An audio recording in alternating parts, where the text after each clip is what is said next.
เออคือเงียบคือเงาทางวันนี้ไปทางใดเบิดแล้วทางขอบทาง มั ครัว เขาไปจ่างแล้วไปจ่าง ไปรับจ้าง โดย ว่ามีความในใจอยากมีขอทางตรงๆเนาะอุกใจบ่สามีก็ถือว่าโอเคสำหรับน้องแล้วเนาะ โดยมีสำเนียก็ดีใจแล้ว แล้วกลัวเกาลายบ่ต่างกว่าเกาลายสมอมีแล้วเนาะ โดยเขาก็ฮู้คือกันข่อยบ่มี เนาะ ขอบใจเด้อที่ขอบใจนะ โดเป็นยังเป็นยัง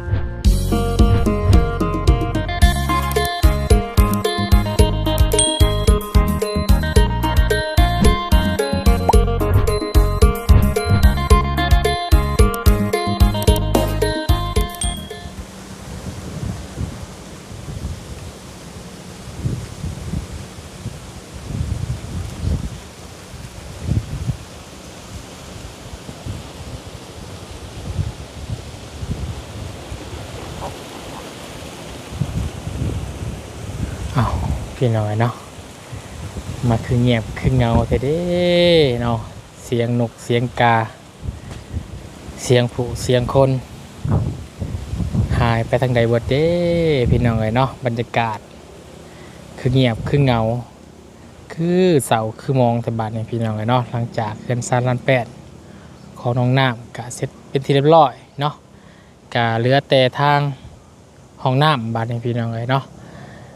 ทางห้องน้ำของน้องน้ำนี่แหละเนาะบอลปลดทุกถือกลักอนามัยพี่น้องเลยเนาะเสาก็ยังนอนทอก็ยังตั้งอยู่ทางเทิงอยู่พี่น้องเลยเนาะยังขาดงบประมาณสร้างสาต่อเติม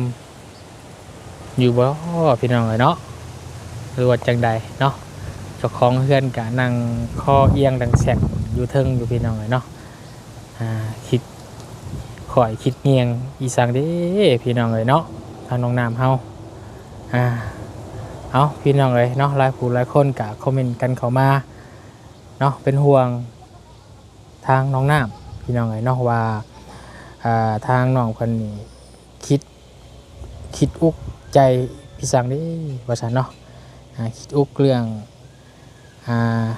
งานไก่สิว่าฮอดแล้วบ่พี่น้องเลยเนาะงานขึ้นเฮือนใหม่ใส่หญ้าเต็มเนาะผู้คนก็ต้องมาแสดงความยินดีหรือว่ามาผูกคอต่อแขนก็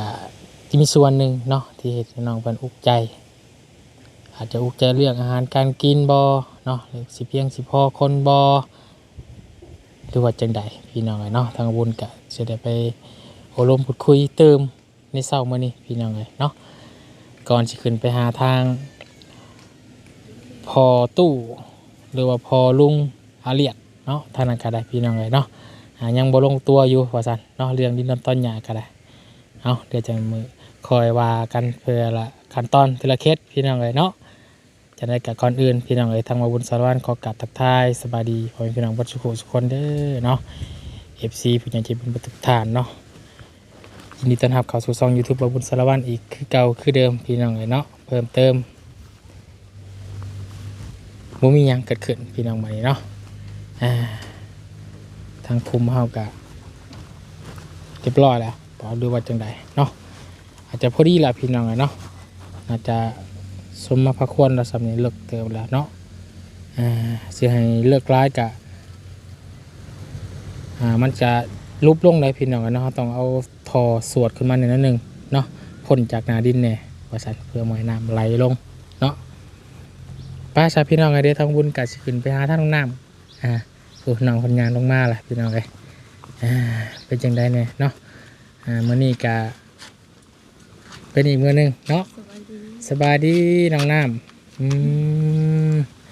โดยเป็นจังได้ดิเนาะขออนุญาตนี้ไม่แน่ขอฟังเสียงหน่อยด้วยพี่น้องเลยเนาะเป็นจังได้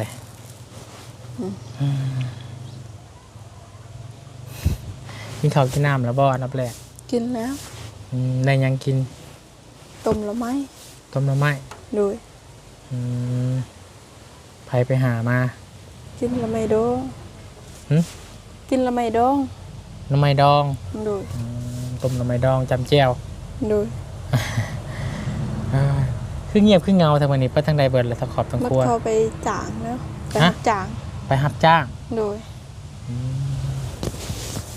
ไปรับจ้าง หาเงินได้บาทเนาะ โดย เพราะว่ามื้อนี้ก็เป็นมื้อวันที่2บ่ โดย งานกับไก่เขามาทุกที่แล้วเนาะ โดย ยังเหลืออีก3มื้อ 2 มื้อ 2มื้อเนาะ โดย วันที่5เนาะเห็นบ่ นี่ เขาเหลือแค่2มื้อเก็บงานเป็นยังไงเนาะมื้อการเกียมอาหารการกินหรือว่ารับงานนั่นแหละเนาะ โดย งานของเฮาก็ต้องหาไว้ได้พี่น้องเนาะคือวุ้นก็เคยผ่านจัดการงานเนาะแบบนี้มาก่อนโอ้ยเฮาก็คิดข้อคิดเหี่ยงเลยพี่น้องย่านแม่นอยู่ในกินบ่เพียงบ่พอบ่หรือว่าเฮาสิรับตอนรับเพิ่นจังใดเนาะ โดย สิเฮ็ดจังใดแม่นบ่ นี่ อืมน้อยป้าจ้ะขึ้นเป็นนางอยู่ตรงเรือนปุ๊บป่ะพี่น้องเลยป่ะขึ้นตั้งทั้งเรือนทั้งซ่านก่อนพี่น้องเลยกะเกี่ยงกล้วยคือเก่าเนาะเหลื่อมมากๆพี่น้องเลยเนาะทางเรือนซ่านลานแปลนของน้องน้ำก็ได้เนาะขึ้นมาก็โอ้คักได้พี่น้องเลยเนาะกวงควางใหญ่พี่น้องเดี๋ยวบุญขอยางออกไปนี่เด้อ โดย นี่พี่น้องเลย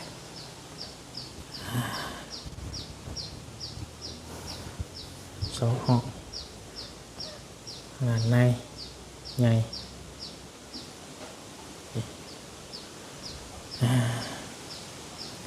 ศาสตร์2 4 6 8 2 4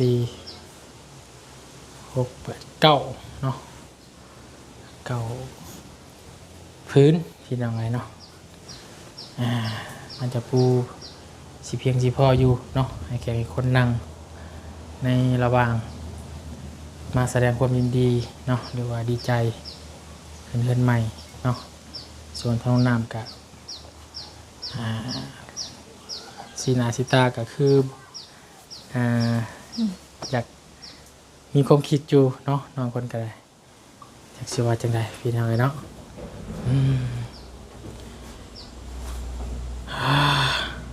เหียบเงาเนาะ แม่มันเข้าไป พี่น้อยเนาะมาจับเข่าคุยเนาะเปิดใจโอลมกับน้ำน้ำอีกเช่นนึงพี่น้องเลยคือดังแกะหมดเนาะ นักประดับมันพี่น้องเลยนะคุณก็ได้เอาก่อนอื่นนะพี่น้องเด้อขอกราบทักทายสวัสดีพี่น้องอีกเท่านึงเนาะทางกระบวนกะที่มาโอลมพูดคุยกับน้องเพื่อนเนาะอีกครั้งหนึ่งให้พี่น้องนะครับไปชมเนาะเพราะว่าหลายคนกะเป็นห่วงน้องนักเนาะ โดย ว่ามีความนักใจยังบ่หรือว่ามีความกลุ้มใจแบบไหนเนาะสามารถสิปรึกษาหารือกับทีมงานเฮาได้บ่หรือว่าทางบุญได้บ่เนาะแต่ว่ามียังอยากปรึกษากะบุญกะสิยอมกะสิขอรับฟังแล้วก็เพื่อเฮาสิมีแนวทางแก้ไขปัญหาหรือว่าให้กับโรงงานได้เนาะ บ่ บ่มีหยังบ่ บ่มีหยัง บ่มีหยังบ่ โดย เห็นว่ามีความในใจอยากมีขอทางตรงๆเนาะอุกใจบ่ บ่ดีใจ ดีใจ ดีใจเนาะมันมีความอุกใจหยังบ่ บ่มี ทางด้านครอบครัวเลยจ้ะ บ่มี บ่มีคือกันเนาะ โดย เห็นว่ามีความวางแผนบ่ตรงกันทางด้านครอบครัวบ่หรือว่าจังใดอันน่ะ บ่มี บ่มีเนาะ โดย ทุกอย่างโอเคบ่บ่ โอเค เห็นยังไงเนาะเห็นว่า มีคนในใจหยังก็บอกกันเนาะ โดย เพื่อทางวนกะเสด็จโอโลกับทีมงานหรือว่าแก้ไขปัญหาเนาะทาง FC เพิ่นกะเป็นห่วงเป็นใยเนาะ โดย แต่ว่าบ่มีหยังเนาะ บ่มีหยัง ทุกอย่างโอเค มีความสุขดี โดย สบายใจดี โดย เอาเป็นแบบนั้นกะวนกะสบายใจนํเนาะ โดย เห็นว่ามีความแบบว่าอยาก ปลูกใจนะในครอบครัวยังบ่มีเนาะ บ่มี อืมอ่าส่วนเรื่องของน้องน้ำเด้คือว่าอยู่นี่ก็โอเคแล้วเนาะ โดย แต่ว่ายังขาดทางด้านงบประมาณต่อเติม โดย อืมคือทอเสาเบาเสียงเนาะมาให้เนาะ โดยเบาเสียงหมด อืมแล้วมียังต่อเติมเพิ่มเติมอีกบ่บ่มีบ่ อย่างนั้นดินบก คือยังบ่มีงบเนาะ โดยยังบ่มีงบ อืมอ่าบ่มีงบเนาะก็มีแต่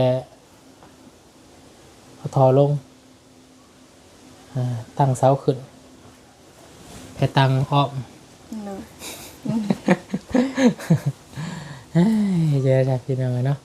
ไม่แต่คอยสั่งคอยหาเอาอะไรเนาะแต่ว่ามันมีแท้กันเนาะ โดย ได้สามีก็ถือว่าโอเคสำหรับน้องแล้วเนาะ โดยมีสำเนียงก็ดีใจแล้ว อืมแล้วกลัวเกาลายป่ะตากลัวเกาลายป่ะ โดยตา เดี๋ยวนี้ก็ยังว่านะมาได้นอนเพื่อนเจ้าของเองแล้วเนาะ โดย ตะกี้ยังว่าไปนอนเพื่อนป้าป่ะ ไปนอนทำป่าเดี๋ยวนี้ก็ยังไปนอนทำป่า เดี๋ยวนี้ก็ยังไปอยู่ โดยยังบ่ทันนอนเพิ่นทาขึ้นก่อน ตาขึ้นก่อนเนาะ โดย บัดนี้วันนี้วันที่2เนาะวันที่3วันที่4ยังอีก4มื้อยังอีก2มื้อเนาะถ้าเก็บงานมื้อที่5แม่นมื้องานเนาะ โดย มือผูกคอต่อแกนคนได้หาได้เราชาวบ้านชาวเมืองแล้วป่ะงานที่พี่น้องยัง วันที่4นี่ต้องไปหา วันที่4จะไปหาเนาะ โดย กี่ว่าน้องน้ำทางครอบครัวว่าจะหาผู้คนหลายสันใดประมาณ ยังบ่ฮู้หาบักทบาทเนี่ย บนในบ้านแล้วเนาะ โดยต ปั๊ อบ นตอนปะบ่ได้ตอนย่อเฮือนกับไปหาเขา เพราะว่าตอนย้อนเฮือนย้อนซ่านกับไปหาเขา โดย บัดตอนขึ้นเฮือนขึ้นซ่าน ปะเขา ปะเขาผัดกับ มันบ่ดี มันบรีเนาะ น้อย มันบ่คือเนาะ โดย นี่แหละพี่น้องเลยป่านนี้ทั้งด้านอาหารการกินแบบว่างบประมาณที่จะซื้อเครื่องของหรือว่าน้ำในอยู่ในกินนี่ทั้งน้ำเลย บ่มี บ่มี มีอยู่เบาอันนั้นให้เบาลาวเบายาวเบาไล่มาให้ ประมาณเท่าไหร่ มัน3ล้าน ประมาณ3 ล้าน 3ล้านห้าประมาณนั้น ประมาณ3 ล้านห้า โดยเบาลี่เนี่ย ก็จะเอาเงินส่วนนั้นแล้วเนาะ โดย ก็ว่าสิเพียงสิพออยู่บ่ประมาณนั้นนะ ทั้งบ่ฮู้คือกัน คือเขาต้องมีพักควันไงบ่พักควันแบบ มี มีคือกันเนาะ โดย ต้องได้จ้างเขาเฮ็ดบ่หรือว่าเขาเฮ็ดเอง จ้างให้เขาเฮ็ด จ้างเขาเฮ็ดแล้วเนาะ โดย วันนี้มีหยังอีกแหน่เนื้อหรือว่ามีชิ้นหมูชิ้นไก่ โดย เนาะผักหญ้าอุ่นนั่นแหละเนาะ โดย 3 ล้านคือหยังไงเขาก็เฮ็ดซัมมามี่แล้วเนาะ โดยเขาก็ฮู้คือกันข่อยบ่มี ถ้าเราสิเอาเพียงพอคนที่มาในงานนี่ก็จะได้กับพ่อได้พี่น้องเนาะความกินเนาะ โดย มีแต่ว่าเฮาหามาล่ะหยกย่อให้ครบให้พ่อนะเนาะ โดย ให้พ่อแบบโมเมนว่าให้พ่อความหมายของบุญคือหยกย่อแขกคนมาให้มันครบกับพ่อเนาะ โดย สิว่าย่อตื่มนี่ก็มันก็ยากแน่นะพี่น้องเนี่ยให้เพียงพ่อสมันกันบ่มีบุญคือกันเนาะตอนเฮ็ดบุญอยู่บ้านก็เฮ็ดซ้ำเฮามีเนาะซ้ำกะว่ามันเพียงพอย่อคนคาบหนึ่งนะพี่น้องกับพ่อแล้วเนาะถ้าว่าจะให้เฮากินวันมื้อเว้นก็บ่มีแล้วเนาะ โดยบ่มีแหละเป็นมีใครนะ แล้วเอาตามผิดคลองประเพณีเนาะเห็ดให้มันแหลมมันทั่วพี่น้องเลยเนาะเพราะว่าไก่ห่อนแล้วเราก็เข้าใจน้องอยู่เนาะ โดย ก็ต้องกาเกียมเนาะเจ้าภาพก็ต้องปลุกใจนิดนึงนั่นแหละเนาะ โดย เพราะว่ามันสี จัดงานถ้าว่ามันนิดวางไปแล้วโอ้ยสบายเนาะเพราะว่าสิงานทุกๆงานพี่น้องว่าสิงานแต่งงานขึ้นเฮือนใหม่เนาะงานบุญงานต่างๆเจ้าภาพทุกคนเนาะต้องดิ้นรนคอยคว้าหาเพื่อกาเกียมนั่นแหละต้องมีอกใจกับน้ำเบียกน้ำงานที่เขาสิเฮ็ดนี่แหละเนาะ โดย เข่ากับแบบไรเข่าตำเอาบ่เข่าเนี่ยดูว่า สีเอา สีเอาเนาะ โดยตามไผสิแพ้ทำคนไล่กิน บ่ไหวเลยเนาะ โดยเมื่อย อืมไปซีอยู่ใช่ ไปสีคอน้ำเขา เขาสิสีให้อยู่ ไปขอบอกน้ำเพิ่นเนาะ โดย ไปซีให้อยู่พี่น้อยในบ้านนั่นแหละเนาะ โดย ชุมละลุงนาร้อยนี่ก็เล่าไปแล้วเนาะ โดย สกี้สกี้สกี้พุ่นก็เล่าเบิดบ่ บ่ฮู้คือกันยังบ่ฮู้ สกี้ใหญ่พี่น้อยเฉพาะสกี้บ้านเจ้านี่ก็หลายหลังคาเติบแล้วเนาะ โดย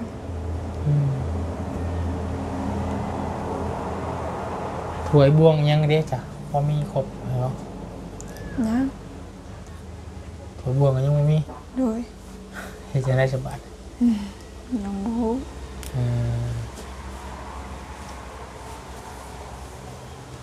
ให้น้องคิดเบิ่งนี่ก็ว่าถวยบวงนี่เฮือนในซ่านนี่สิมายุ่งยากคนนี่บ่พอเป็นบ่ นี่บ่พอจังสื่ออันนั้นถ้วยอันนั้นถ้วยอยากนะ ถวยโฟมเนาะ เนาะ กล่องโฟมเอาอยู่ของโฟมมาเอา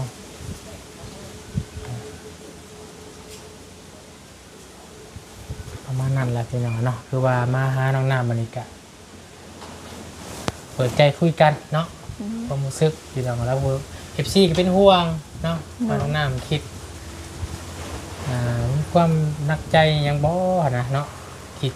ความดีใจมันบ่อืม ความดีใจเนาะ โดย แบบตื่นเต้นนะเนาะสิได้ฮอดมืองานแล้วเนาะ โดย พอน้อมจะรับไปแล้วพี่น้องเลยเนาะถ้าว่ามีน้องน้ำในตัวในใจน้องน้ำผมมีความภูมิใจกับทางห้องกับดีใจเนาะ โดย แต่ว่าเห็นทางน้องเป็นทุกข์เขากับบ่มวนในใจหันนะเนาะ โดย ทีมงานเขากับบ่มวนแต่ว่ามีความดีใจแล้วจนว่าบ่เขากับดีใจคือกันเนาะ โดย ไพ่สิบดีใจเนาะได้เฮือนงามแล้วกันสิเป็นเฮือนใหม่แล้วพี่น้องเลยเนาะเนาะเวลาผมมียังวนกับมีแต่มาถามเนาะแล้วก็ โดย ส่วนสิซอยเรือทั้งน้องคนกะมือขึ้นเฮือนใหม่กะฮ้อนจะหน่วย2หน่วยแหล้วพี่น้องเลยเนาะนุ่นผูกแขนนั่นแหละพี่น้องเลยเนาะคือที่เราเห็นเคยที่ผ่านมาเนาะเราก็ซอยเราก็สามารถซอยได้ขอบคุณกันเนาะ โดย นี่จะไม่ใช่ ไปได้เมื่อคืนนี่บ่ได้ไปเล่นน้ำลายน้อยบ่ ไปเล่นอยู่ ไปเล่นไปเนาะ โดย งานวันเกิดเพิ่น ประมาณ11โมงมื้อ ประมาณ11 โมงมา เนาะ คนหลายบ่ บ่มีแต่4คนเนาะ 4 คน โดย มีลายน้อย ละน้อยละอาเฮง เฮง เพ่น เพนเจ้า โดย สีสาวสีเสี่ยวพี่น้อง มาเล่นน้ำกันเนาะ